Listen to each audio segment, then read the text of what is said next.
This is the mask that we're making for the personnel, the medical personnel. We're doing some pleats here, and the elastic is the elastic that I'm getting from the Dollar Tree. These are ponytail holders, which you can get 100 of them for $1. So this is what we'll be making. And this is the piece of fabric that you're using. We're using a cotton, a quilting cotton. That's probably the best filtration that we can use for these masks. So I'm using a piece that's going to be 10 by 14. And you want to be careful too of when you're using prints of the direction. The piece that I have is that I'm looking for is 10 by well, actually I'm going to be using 11 and a half by 14. Sorry, it's not 10 by 14. Okay, so when you're measuring this to make different sizes, you're gonna keep the length of the 14, but this direction is going to go around the face.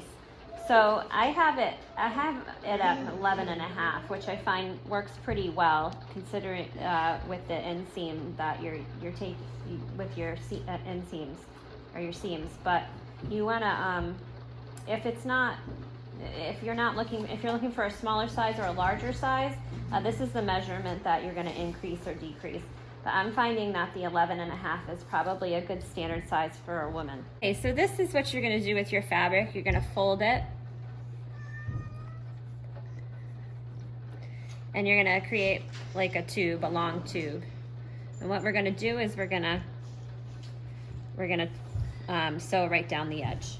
So when you're sewing the tube, you want to have a quarter inch on your presser foot for your seam. So you're going to iron your tube, and after ironing your tube, you're going to take your raw edges and kind of fold them in a little bit. This will save you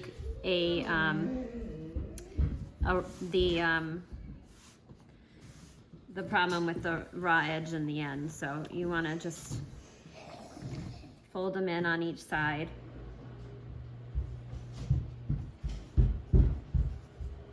Just a nice 1/4 inch fold is fine, just to make your edge more cleaner.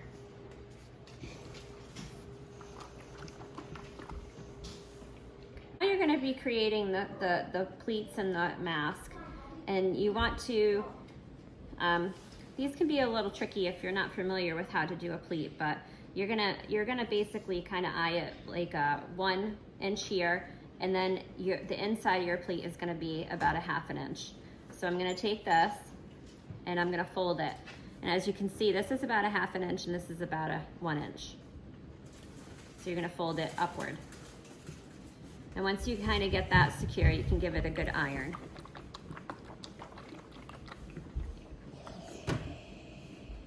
Okay, and then after that, you're going to do the same. You're going to do about 1 inch to here, and then fold it again, about 1/4 inch. You're going to give that an iron as well.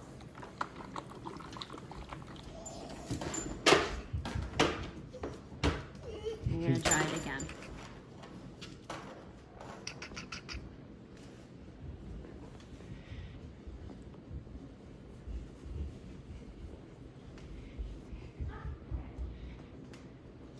So here you have about 3 pleats in your mask. You're going to give it a good iron.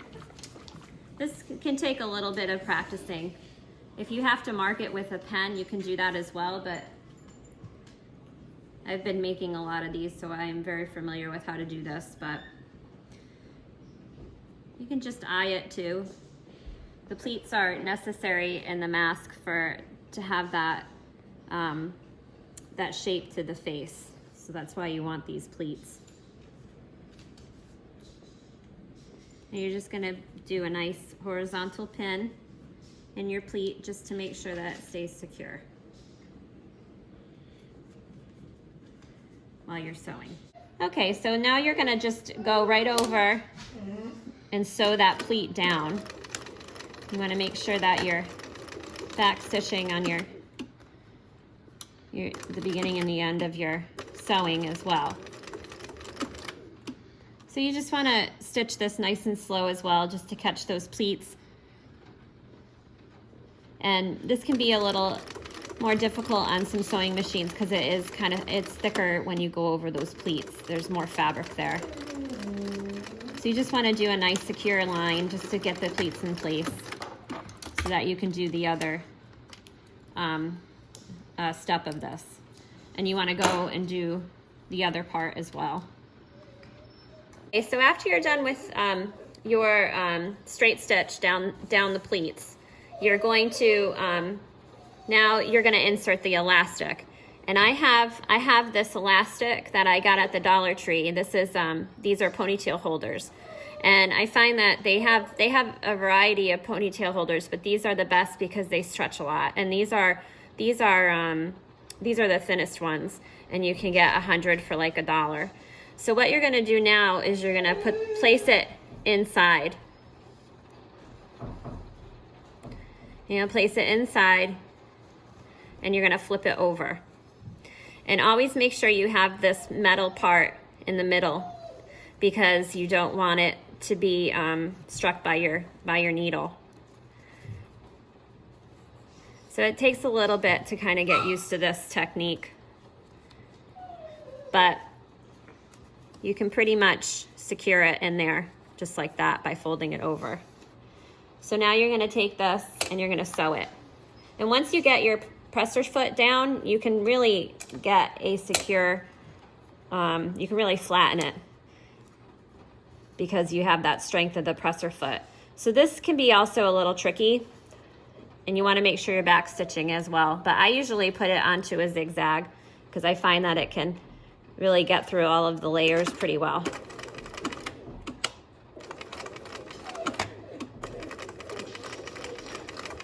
And you want to get right on that edge.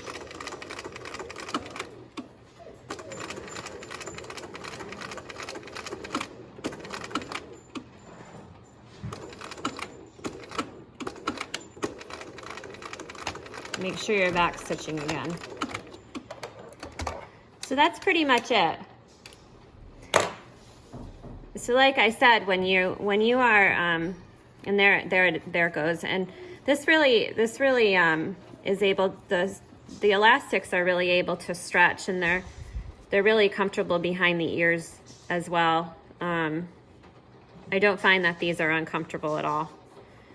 So you want, again, like I said before, though, you really want to make sure that you keep the 14 measurement, but the other measurement for 11.5, it takes away a lot on the edge because you're flipping it over. So when you're resizing to do larges or smalls, just make sure you keep that in mind with that measurement, because you want to add or subtract, but you always want to make sure you have enough so that you can fold it over and it's not going to take away too much from the length. So we're going to go, I will go over this step again on this side just to make sure that you have that. So we're going to place this elastic and we're going to fold it over again.